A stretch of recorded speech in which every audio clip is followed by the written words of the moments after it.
नाही। वाशीमध्ये ज्या दिवशी मुख्यमंत्र्यांच्या हस्ते यांनी ज्यूस प्याला, आदल्या दिवशी रात्री यानं मटण खाल्लेलं आहे। हे पहा, मला जे दिसलं डोळ्याला, माझ्या डोळ्याला दिसलं ते मी आपल्या समोर मांडलं। कागदपत्राचा पुरावा शोधायचं काम हे पोलिसांचं आहे। आणि ठीक मांडलं साहेब, तुमच्याबरोबर आरोप केले, तिने तर माझ्यावर काही आरोप केले, बलात्काराचा आरोप केला तिने मला माझ्या माहितीप्रमाणे बाबा तिने माझ्यावर आरोप केले, मी त्याच्यावर आरोप केले, आणि हे शोधायचं काम कोणाचं आहे? हे पोलिसांचं काम आहे। तुम्ही मित्रांनो, कार्य चांगलं असल्यानंतर त्याला आडकाटे किंवा त्याच्या विरोधामध्ये खूप लोक उभे असतात। भले त्याला साथ द्यायला जास्त लोक का असणार, पण त्याला तेवढेच विरोधकही असतात। कारण काही जणांचे वैचारिक मतभेद असू शकतात आणि काही पैशाच्या हव्यासापोटी किंवा प्रसिद्धीपोटी काही गोष्टी करतात, त्याला आपल्याला नाकारता येत नाही। बघा मित्रांनो, आजचा आपला व्हिडिओ असणार आहे तो म्हणजे जे अजय बारसकर महाराज जे आहेत ते पाठीमागे जरांगे पाटलावरती त्यांनी टीका केल्या आणि त्यानंतर आरोप केले। त्यानंतर ते एक महिना दीड महिना शांत होते, कारण त्यावेळेस बघा मराठ्याची भूमिका शांत होती, त्यावेळेस ते बिलकुल शांत पडून राहिले।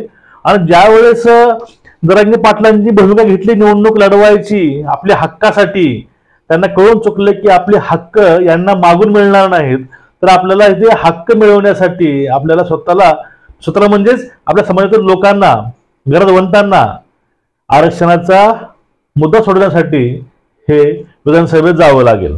म्हणून त्यांनी एक भूमिका मांडली होती। भूमिका कुठली होती की मराठा बरोबरच दलित आहेत, धनगर आहेत, ओबीसी आहेत, मुस्लिम आहेत, ह्या सर्वांनी एकत्रित मिळून हा लढा लढायचा।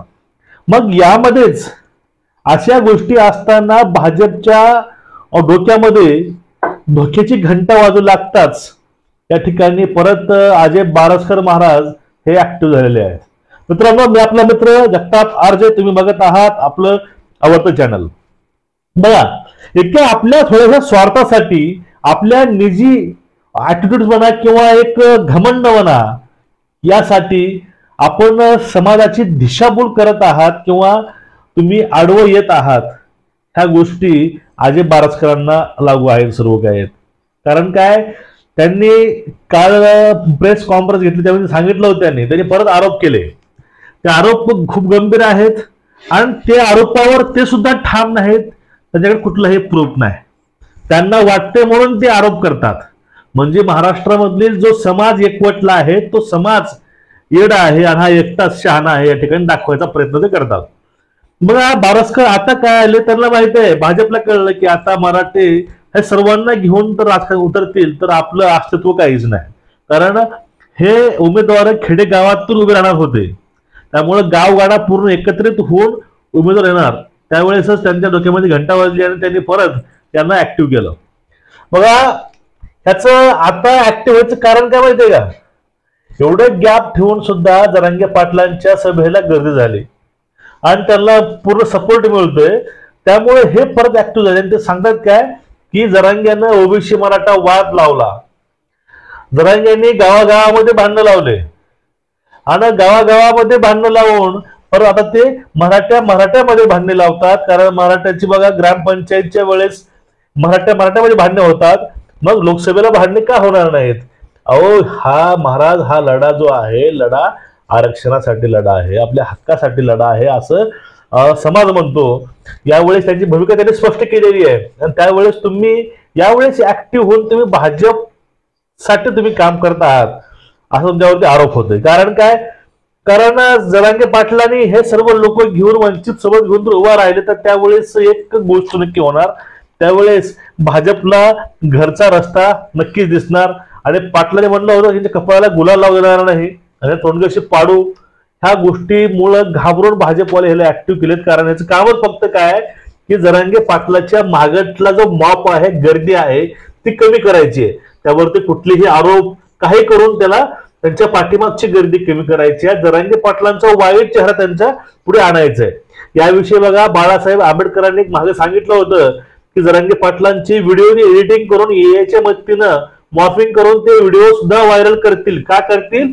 कारण सरकार जरांग्यांना भेले, सरकार मराठ्यांना भेले, त्यामुळे सरकार यांना पूर्णपणे पाठीमागून मराठी काढून घ्यायचा प्रयत्न नक्कीच करेल। हे आता खरं वाटतंय. आणि फितूर कसा असतो हा फितूर ह्या बारसकरांना दाखवून दिलेला आहे. मग आता दलित धनगर ओबीसी एकत्र येऊ नये म्हणून भांडण लावलेले आहेत असा आरोप केलाय. अहो यांना एकत्र घेऊन लढायचंय, भांडणाचा प्रश्न येतच नाही मुळामध्ये. मग आता त्यांचा पुढला आरोप होता की जरांगे पाटलांनी उपोषण केलं, पण त्यामध्ये वाशीमध्ये उपोषण सोडायच्या आदल्या दिवशी जरांगे पाटलानं मटण खाल्लं असा आरोप केला. आणि परत असे अनेक गंभीर आरोप असतील, भांडणं लावायची असतील, म्हणून जरांगे अडाणी आहे, हे आहे ते आहे, अशा गोष्टी. बघा या ठिकाणी अडाणी ह्या गोष्टी सोडून द्यावं, फक्त एक सोडून गोष्ट पकडा. आता हे बघा मराठा समाज किंवा कुठला समाजाच्या दलित कोणीच नाही. विषय काय आहे, ज्यावेळेस का आपलाच मुलगा चांगले मार्क्स घेऊन घरी असतो, ठीक आहे, तर नोकरीला लागत नाही, याचा असा विषय नाही बरं का सांगतो. याचा विषय असं तुम्हाला म्हणत नाही की तुमच्यावरती हे झालं म्हणून. फक्त जे गरजवंत लोक आहेत मराठी आहेत ज्याच्या घरामध्ये चूल पेटत नाही, ते 2-3 टाइम जेवण करायला सोडून द्या, ते एक टाइम खातात फक्त ते लोकांच्या जाऊन काम करून. तर अशा घरातील जर मुलगा नोकरीला लागत नाही, चांगले मार्क्स घेऊन येईल, मग त्यांनी ते अगोदर गरीब आहेत, त्यांच्यावरती अवस्था मरण्याची येते. लातूरमधील एक भगिनी एसटीचा पास मिळत नाही म्हणून आत्महत्या केली फाशी घेऊन. काय केली आत्महत्या? फक्त बेबाबाकडे पासचे पैसे नव्हते म्हणून. अशी अवस्था आहे. त्यामुळं एक आर्थिक निकष कुठेतरी पाहिजे आरक्षणाच्या बाबतीमध्ये. आणि यासाठी आता उठलंय, काय उठलं माहितीये का, हे काही समाज कुठे जाऊ मतलब नाही. फक्त मतलब काय याला, फक्त मतलब आहे की मराठा समाज निवडणूक लढवू नये.